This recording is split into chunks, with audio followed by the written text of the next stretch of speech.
Uh, What? Where are you? uh, wait. There you are. There we go. What's up, brother? En ring är geschnitten. I got a coffee. Man, I'm weirded out to talk about mental health. Recording it and sharing it, dude. I don't know. We'll just do it, and if we want to use it, we can, dude. I don't know, bro. Hallo. Mein Name ist Apfelstein. Okay. Welcome to our new podcast. We're trying to get started in the Healing Games, brought to you by the Celebration Circle. Today we have a special guest, Mr. Atli. My only real good, solid bestie I made in Iceland. And Atli can tell you more about himself in a second. Spoiler alert, he's a phenomenal musician. Spoiler alert, this is Hans, by the way. My name is Hans, as you may know. This is just the first test run at creating a podcast, where we're talking about the general theme of health. That's what the Healing Games is all about. What are the things that we can do that help our health? We call them Healing Games. What are these little things? And today is about mental health. I've struggled with bipolar stuff. I don't know if Atli has. He can talk about it if he wants to. Let's just wing it. Let's not be formal. And since you mentioned the bipolar thing, I've had a lot of thoughts about that. And it's like somebody labels you something and it goes into your subconscious and you become that thing that somebody labels you. Yeah. Like I was listening to, I think it was Joe Dispenza was talking about, like, if a child get close to a water and the parents are really like, hey, this is dangerous. When the child is supposed to be learning to swim and it's 5, it's going to think that the parents are trying to drown it. Because we imprint so much, and these first 7 years of our life, we imprint everything. We're just absorbing. We're just learning, Yeah. We're just learning. And then 7, our brain starts to go into alpha. And then we start to become cognitive and start to judge and analyze things. But before that, we don't really do it. Yeah, no, it's amazing how much of, our upbringing, the influence from our parents and these early childhood experiences shape us, and how our brain changes, over time. Becomes just thinking and analyzing. And yeah, it's a real danger that it just becomes more hopeless and hopeless as you get more programmed, and you can't see the new possibilities because you are just so. Yeah, you know what I mean? Yeah, no, I smell you. My biggest thing, which I think this is generally for all of the human condition, is I've always been the biggest obstacle in my own way. Yeah, I can just say the same thing, and then I blamed my parents' programming for that for so many years. Well, all of our parents, it's all their fault. I mean, it is, and at some point it stops. At some point, it stops being their fault. And at what point? I think maybe the point that when you finally have this thought of awareness, that when you finally understand that, then you know that, well, if I got influenced, we are malleable. And so that means we can reprogram ourselves then. If you're aware of that, I think that's the point. Your parents aren't at fault anymore for your current and future behavior. What has helped me the most is just listening to audiobooks, starting with the basics, like Think and Grow Rich, these basic things, and then you go deeper into specific things like productivity and all that. Your parents cannot teach you what they don't know. So yeah, they teach you what they get, and the feeling they have, and these get passed on genetically. Yeah, that's it's a lot. I think this process of self-reflection, introspection, examining your life becomes, I think, for most adults, as we grow older, I think you do it more and more. I'm assuming most people are doing that. I have no idea. I've only been me, so. And then the more I do, it becomes more and more clear of how I had got to where I got, the ups, seeing how I played a role in the downs. I feel like recently when I sent you Alex Brecker, Making Sacrifices, sometimes it's not so much about what more you need to do, but more of what you need to stop doing. Because you start to see as you examine your life, there's so many things that I do or keep doing over and over again that keeps leading to the same results. That's fucking me. And fuck. But this is what you know, and this is what your subconscious is comfortable with, right? Like, isn't that the point? You know the outcome, so it's way less scary than something that is unknown and you don't know the outcome, even though that it's almost no chance that it would be worse. We choose like stupid things. We know. No, it really sucks, dude. Like yesterday, I pretty much did a lot of those things that I said I was going to stop doing. And I'm so pissed off at myself. I mean, like, I don't want to beat myself up, but it's like I wasted so much time. I consumed hours of news. I'm watching it too. Everything. And by the end of the night, my eyes were so red, and I was like, Hans, you fucking idiot, man. I should have been editing more. I can't believe it, dude. I need to send you the other video that I watched about, like, you're not going to change your behavior if you don't change yourself. Like, there's also this thing that was really interesting to me. It was talking about the Sims and World of Warcraft. So in real life, you have these goals, and you don't know if you can make them. But in these games, they gradually bring you along and make you stronger until you're like, oh yeah, I can make these goals. And you can also see the other players making these goals. And the Sims connection was like, you have 100 energy you can spend throughout the day. So you always optimize it. A good Sims player would optimize it to work at the best place, buy the best things, and blah, blah, blah. Why can't you do that in real life? Why are you like eating garbage food, doing things that drain your energy, like going to bed too late and stuff? Like in the game, you're like, oh, this is so simple, I'm gonna do this. But in real life, you're just like, oh, I don't really want to wake up tomorrow, so I'm just gonna procrastinate sleeping. And then you're like, oh shit, I only slept 5.5 hours. And I'm just like, oh fuck, this day is kind of ruined.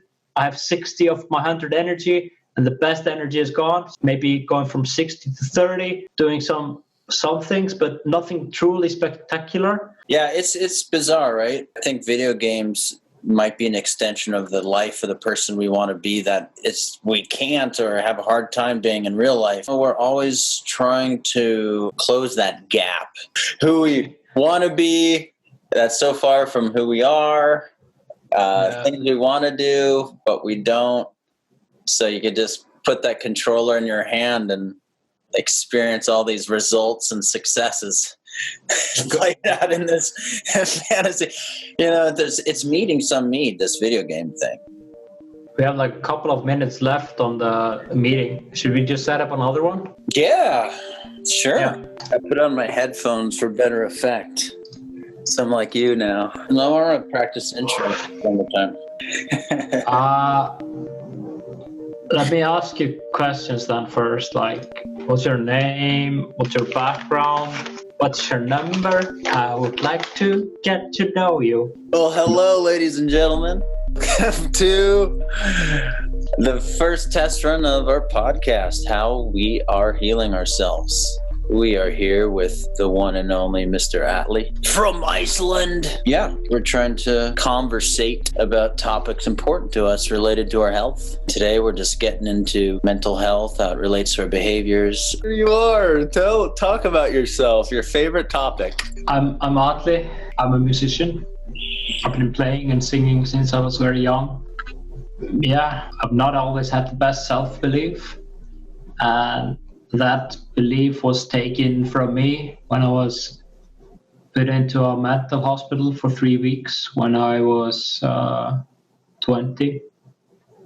Did you say you admitted to a mental Yeah, I bet it. Yeah. And that took all my self-belief away, and I'm still recovering. It's probably not the only thing that destroyed that for me. There's also like these beliefs from people and like the closest to you and others that, they're not special, so nobody else can be special or good, so they will just project that into you. And I do that to other people too, because I'm not achieving what I'm dreaming of. I project that to other people. So let's break that bond, or break the cycle. Try to become more than we are. Well, that was, dude, that was a sick way to start. Just diving right into, you're admitted to a mental hospital when you're 20, and what I heard, sort of the belief in yourself was taken away from you, or heavily affected from that experience. What can you do? Right.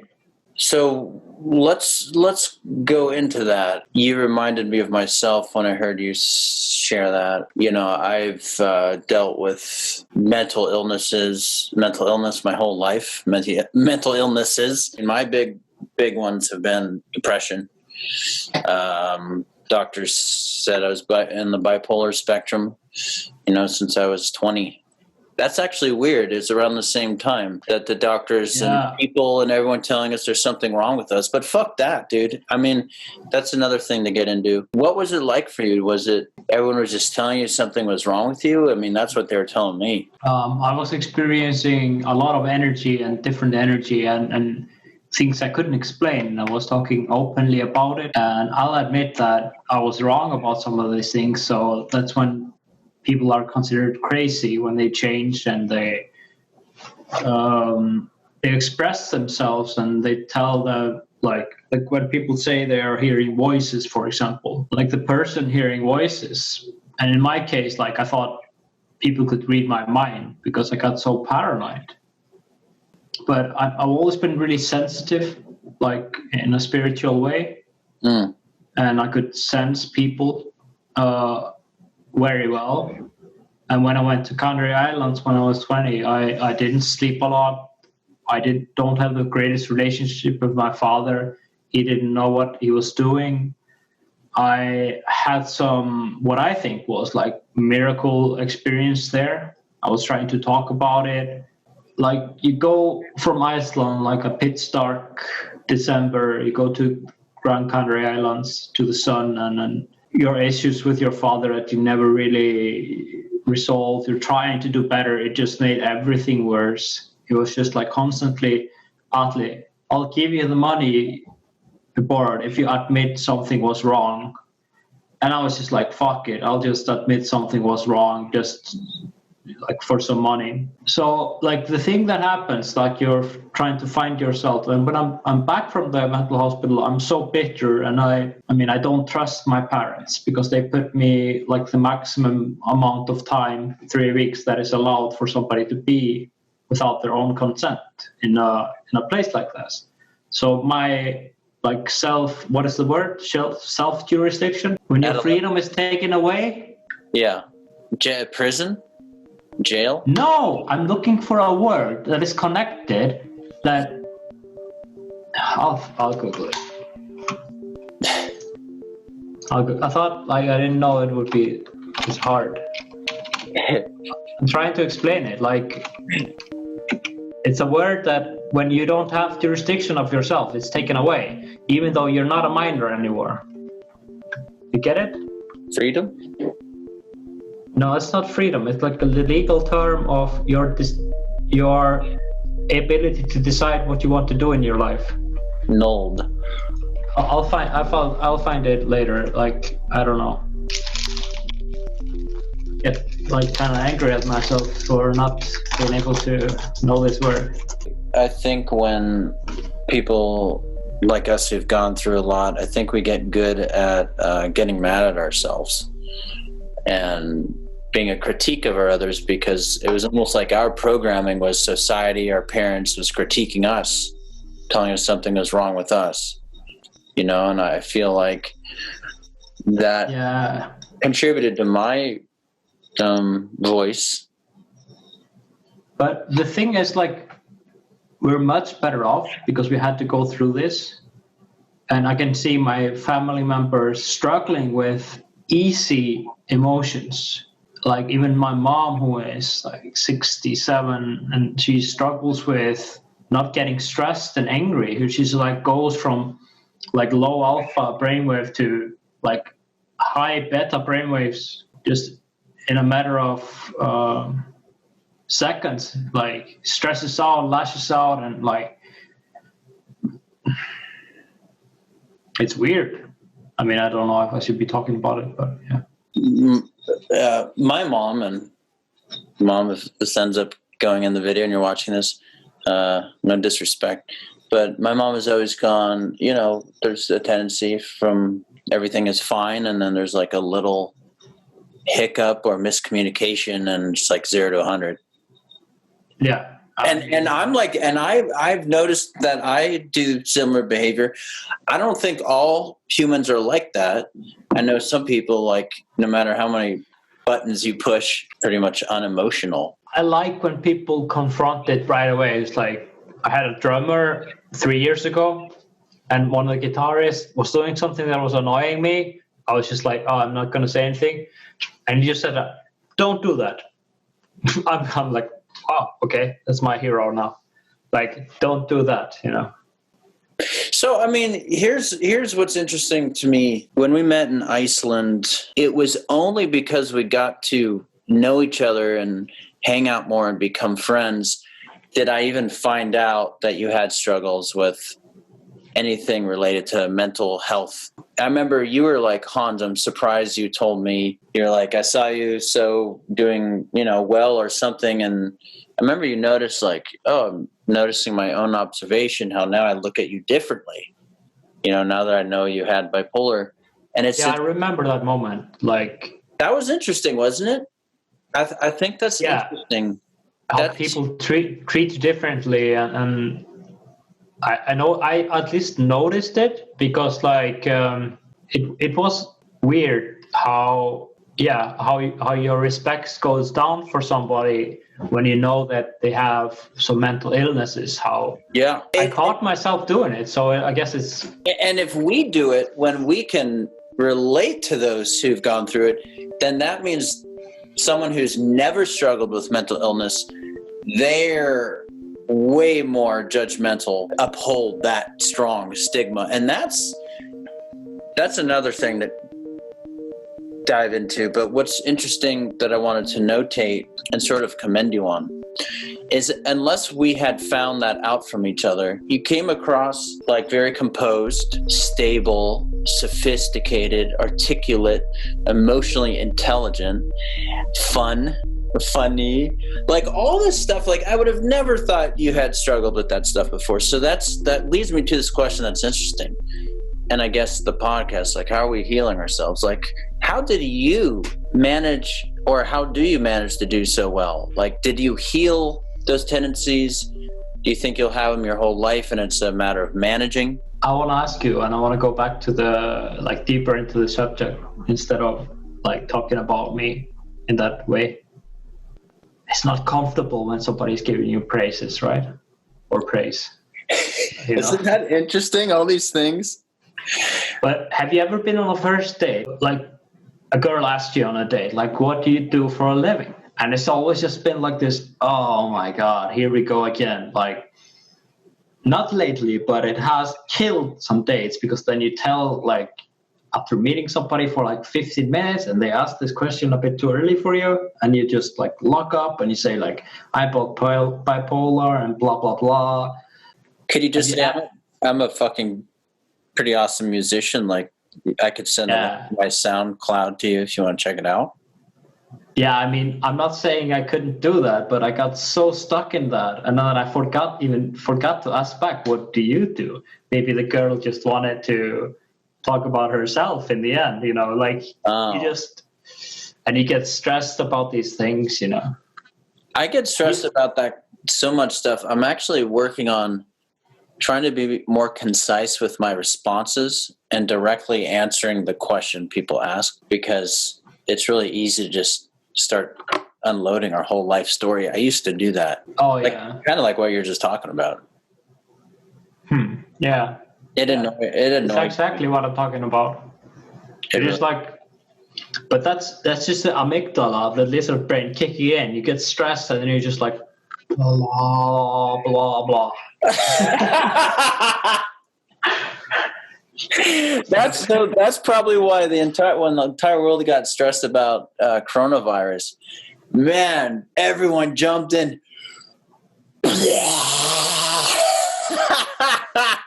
And it hasn't stopped. It hasn't stopped. No, but the thing is, like, the death rate went from like 20% to less than 3% or something. Yeah, it's sad. Yeah. It's sad. I think I would like to see a world, something that really is sticking out to me in this whole chat, bro, is this stigma thing, man. Because this is what really had such a sort of suffocating impact on me. And it actually feels really good to talk about this. Yeah, this is how I got through it. I have many buddies who've struggled with this stuff too, and I'm interested to see who else wants to join it. And I really, dude, I just want to take this moment to appreciate you, to be willing to give it a test, you know, I appreciate you, you know, and we've had a lot of conversations off camera, so to speak, about the same stuff. And maybe by putting, whether this one or the next, maybe that can add value to the kids out there who are very embarrassed or scared. They think something's really wrong with them. Their doctors are giving them, you have this syndrome and that disorder and and here's the pills and you can't fix it in your brain chemistry, there's something wrong with your brain. I mean, what horrible things for, doctors to say to kids. And this infects the rest of your life. Fuck this stigma, man. I'm glad more people are talking about mental health. So there's like a news article here. A 16-year-old boy being held at a Los Angeles County juvenile hall developed enlarged breasts after he was prescribed estrogen to treat a behavioral disorder. They're just like, when people have some disorders, just become like a guinea pig or something, you know? You just made me think of, for some reason, these disorders. You know, if you have 100 pounds in your stomach, super fat. I've been fat in my life. I was 40 pounds overweight at the height of my Oxycontin and opiate addiction. That's a disorder. If you're obese, if you have a broken bone, your bones are in disorder. That's a health issue.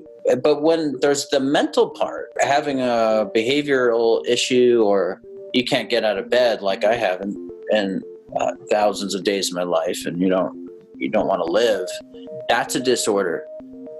It's just in the mental or emotional, and there's a big stigma with that.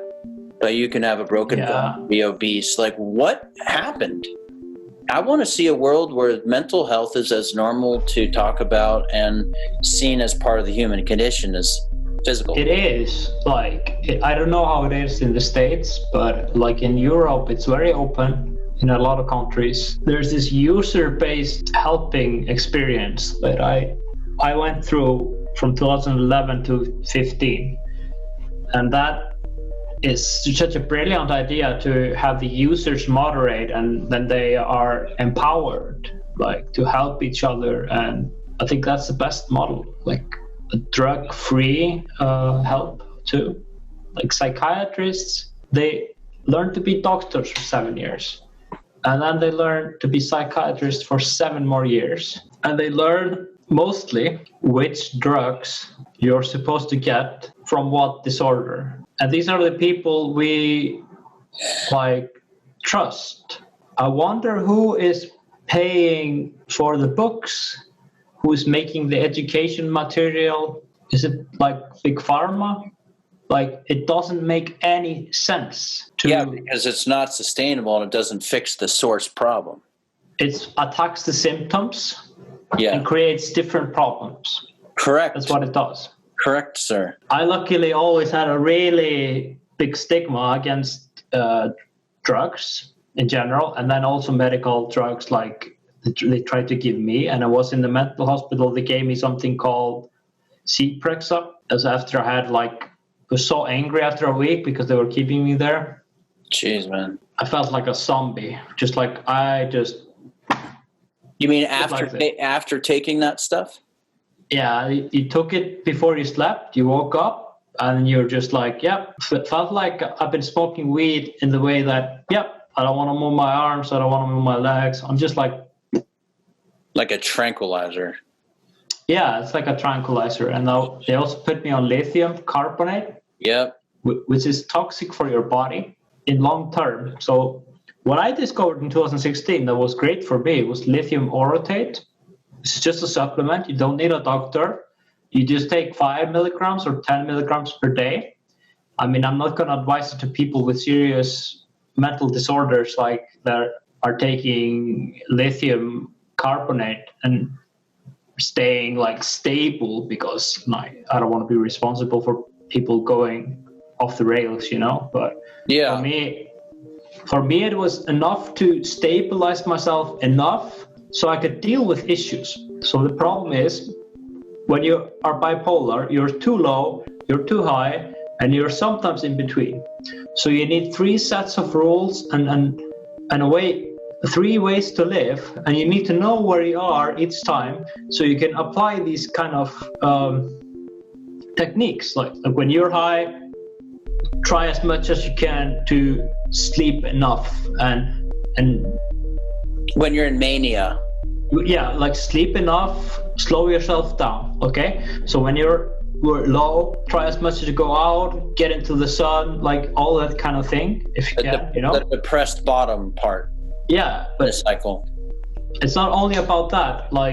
It's just also when you're talking to people, there's a different approach to everything. When you go up and down, when you're up and down, how you listen to people, how you believe in yourself.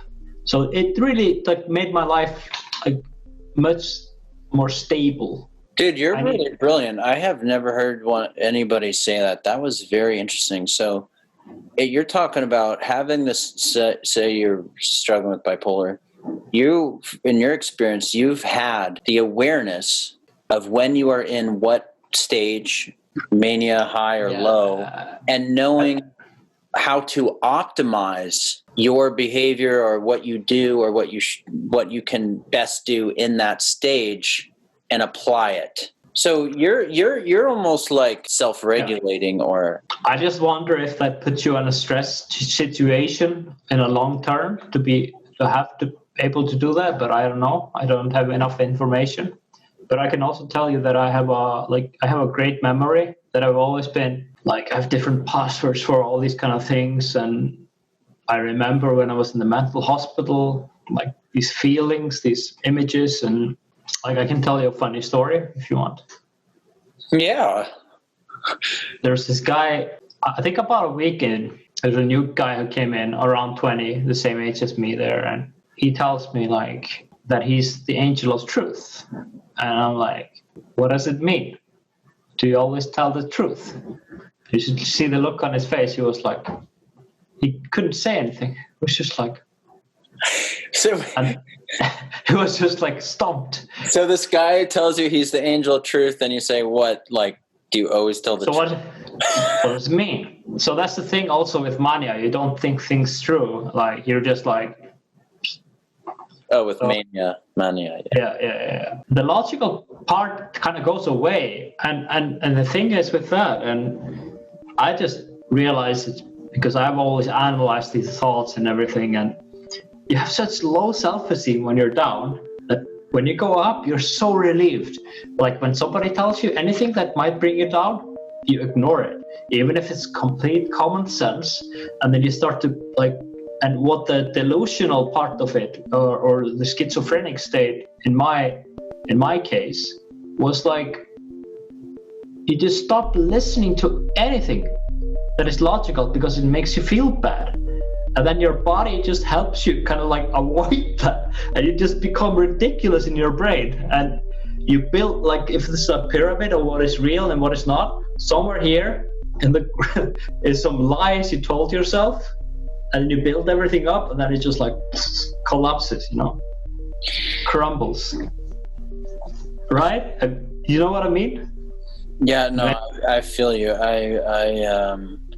Consult your doctor. We are not doctors. We are not experts. This is our life experience. I always refused all the bipolar medication they wanted to give me, antidepressants. I never wanted to accept all these diagnoses. I don't want to accept that stuff, but yeah, I experience the symptoms that they say people who have bipolar have. But I don't think of myself in that first group where, like, if you don't have the medication, you're fucking screaming at the wall, because you hear people where it interrupts your life so much you can't function. But I think if you're not in that group one that totally needs super high-powered pharmaceuticals, then it does seem like there are natural ways to boost our mental health and live a great life. In some aspects, I feel like these experiences and some of my tendencies to be mania or low, it's almost like this extreme personality that has its benefits. When you're in a mania stage, you can get a lot of shit done. You're confident. You're like, no matter what someone says, you can't get pissed off. I'm almost now grateful. I am what I am. I don't need a label from a doctor. That's a good segue into what the whole idea of the healing games is, which is like, what are things that we can do to make ourselves feel better? Yeah, like I think one of the things is identifying the root cause of why is this thing you need to heal, and what is the root cause. So like if you are going to a chiropractor and you have a bad back, but you have like a chair in your home that you always sit in, it always fucks your back up again. Keep going to the chiropractor. The chiropractor is going to get rich. Well, I think there's two causes. One that contributed to mine, I would say, is something like you talked about in the beginning. Childhood experiences, childhood wounds, abuse, trauma, things that imbalance our mental health and lead to these behaviors that they say are bipolar, for example. So I said, okay. And I found the Iceman, Wim Hof, who said, if you want to rebalance your brain chemistry, doing ice baths and breathing techniques, etc., can actually manipulate your brain chemistry.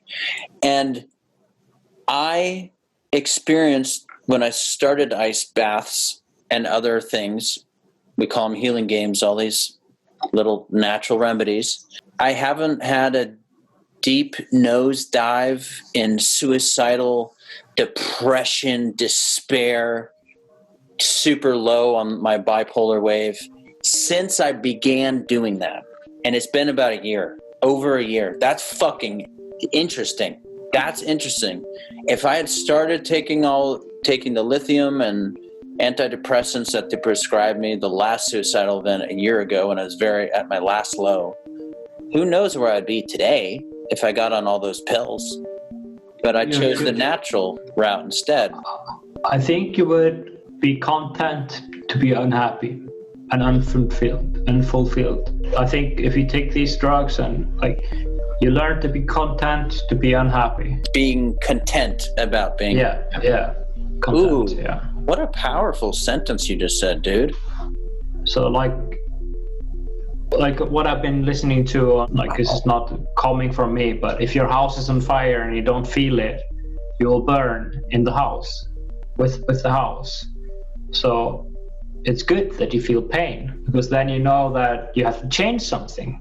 It motivates your action. Yeah. So numbing the pain is the stupidest thing you can do, really.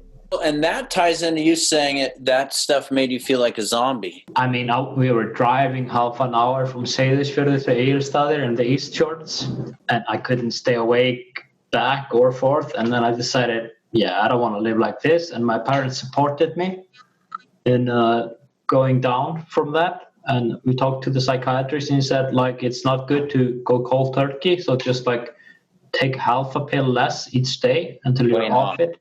Wane off, yeah.